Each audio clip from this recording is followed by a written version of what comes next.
மாண்பு பேரவைத் தலைவர்களே, நான் ஏற்கனவே பேச வந்தது முதலமைச்சர் வந்து குறுக்கீட்டுக்கு பதில் அவ்வளவுதான். அனைவருக்கும் சேர்ந்து பதில் சொல்லி அதாவது குறுக்கீட்டுக்கு தான் பதில். இப்ப நீங்க பேசுங்க, உங்களுக்கு தேவைப்பட்டால் அதையும் பதில் சொல்லுங்க. 2 சிறப்பு கவன தீர்மானம் கொண்டு வந்திருக்கிறோம்.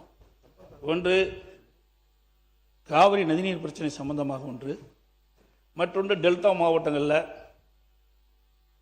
குறுவை சாகுபடி செய்த விவசாயிகள் தண்ணீர் இன்றி பயிர்கள் காய்ந்து அதனால் விவசாயிகள் பாதிக்கப்பட்டிருக்கிறாங்க.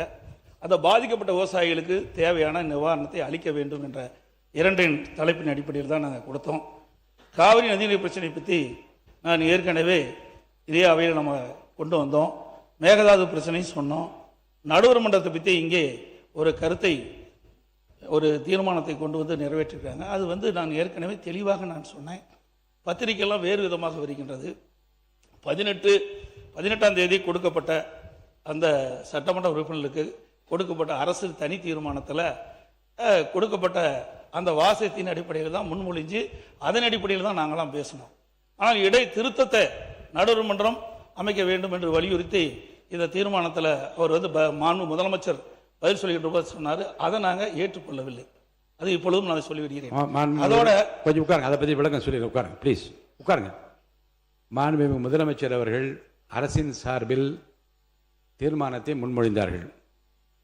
எதிர்க்கட்சி தலைவர் அவர்கள் கடிதம் மூலமாக அன்று காலையே இதில் ஒரு திருத்தத்தை ஏற்றுக்கொள்ளுமாறு ஒரு கடிதம் கொடுத்திருந்தார்கள். முறையாக அது ஆய்வு செய்யப்பட்டு அந்த திருத்தம் ஏற்றுக்கொள்ளப்பட்டு அவைக்கு மாண்புமிகு முதலமைச்சர் அவர்கள் வாக்கெடுப்புக்கு விடுப்பதற்கு முன்பாக நான் சொன்னேன், திருத்தப்பட்ட திருத்தத்தோடு இந்த தீர்மானம் வாக்கெடுப்புக்கு விடப்படுகிறது என்று சொன்னேன். உங்களுக்கு 3 வாய்ப்பு இருந்தது.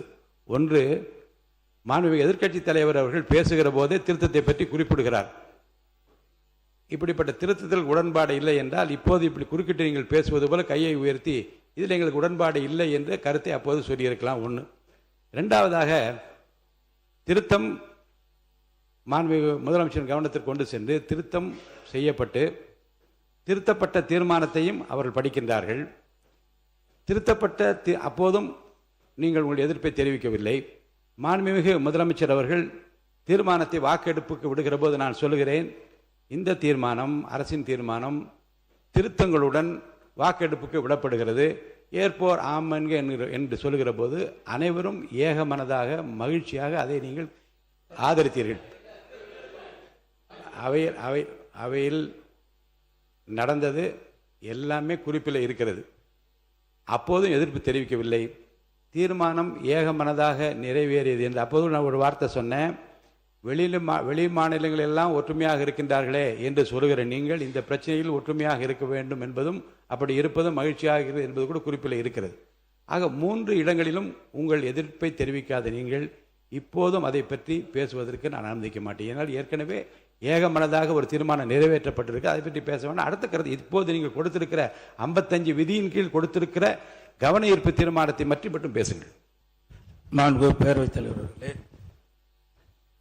அனைத்து இந்திய அண்ணா திராவிட முன்னேற்ற கழக கட்சி மட்டுமில்லை, தமிழகத்திற்கின்ற பல்வேறு அரசியல் கட்சி தலைவர்களும், குறிப்பாக தமிழக வெற்றி கழக ஆட்சி இடம்பெற்றிருக்கின்ற அந்த கட்சியினுடைய தலைவர்கள் கூட குறிப்பிட்டிருக்கின்றார்கள். இன்றைக்கு கர்நாடகத்தில் எப்படி முதலமைச்சர் தலைமையில் அனைத்து கட்சி தலைவர் கூட்டம் கூட்டப்பட்டதோ அதே போல தமிழகத்திலும் அனைத்து கட்சி தலைவர் கூட்டத்தை கூட்டி அவருடைய கருத்துக்களை கேட்க வேண்டும். அதோட இதற்கு முந்தி இருந்த அரசாங்கம், அனைத்து இந்திய அண்ணா திராவிட முன்னேற்ற கழக அரசாங்கம் சரி அல்லது மற்ற அரசாங்கம் இருக்கின்ற பொழுது, உணர்வுபூர்வமான பிரச்சனை வருகின்ற பொழுது, காவிரி பிரச்சனை வருகின்ற பொழுது அதை ஒரு சுமூகமாக தீர்க்க வேண்டும் என்ற அடிப்படையில் விவசாயிகளுடைய பிரதிநிதிகளுடைய, டெல்டா மாவட்ட விவசாயிகளுடைய பிரதிநிதிகளையும் அழைத்து அவருடைய கருத்துக்களையும் கேட்டு இந்த கருத்துக்களை எல்லாம் சட்டவர்களோடு கலந்து ஆலோசித்து பிறகு அதற்கு ஒரு அரசு ஒரு தீர்வு காண வேண்டும். இதுதான் கடந்த காலத்தில் இருந்த வரலாறு. அது மட்டுமல்ல, இன்றைக்கு கர்நாடக அரசு ஒவ்வொரு ஆண்டும் தண்ணீர் நம்முடைய தமிழகத்திற்கு தண்ணீர் கிடைக்கின்ற பொழுது போராடி வாதாடி தான் தண்ணீரை பெற வேண்டிய ஒரு நிலை இருந்து கொண்டிருக்கின்றது. இந்த ஆண்டு கர்நாடக அணையிலே போதிய தண்ணீர் இருந்தும் தண்ணீர் திறக்க மறுக்கப்பட்டது.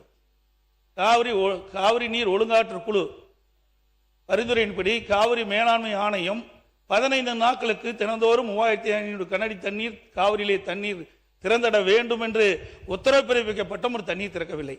ஆக அப்படி தண்ணீர் திறக்கப்பட்டிருந்தால் உரித்த காலத்திலே டெல்டா மாவட்டத்தில் இருக்கிற விவசாயிகள் குறுவை சாகுபடி செய்திருப்பார்கள். ஆனால் கர்நாடக அரசு தண்ணீர் கொடுக்க மறுத்துவிட்டது. இப்பொழுது கபினி அணை நிரம்பிவிட்டது, கிருஷ்ணராஜசாகர் அணை நிரம்பிவிட்டது, ஹாரங்கி அணை நிரம்பிவிட்டது, கர்நாடகத்தில் இருக்கின்ற அணைகள்லாம் நிரம்பி உபரி நீர் தான் வந்து கொண்டிருக்கின்றது. ஏற்கனவே ஒவ்வொரு ஆண்டும் டெல்டா மாவட்டத்தில் இருக்கின்ற விவசாயிகள் குறுவை சாகுபடி செய்வார்கள். அதே போல இந்த ஆண்டும் கிணற்று தண்ணீரை நம்பி அவர்கள் டெல்டா மாவட்ட விவசாயிகள் பயிர் நடவு செய்தார்கள். தண்ணீர் பட்டாத காரணத்தினால் சுமார் 2 லட்சம் ஏக்கர் பயிர் செய்தார்கள். அதில் 1 லட்சம் ஏக்கர் தண்ணீர் இல்லாமல் வறண்டு காய்ந்து சேதமடைந்து விட்டது.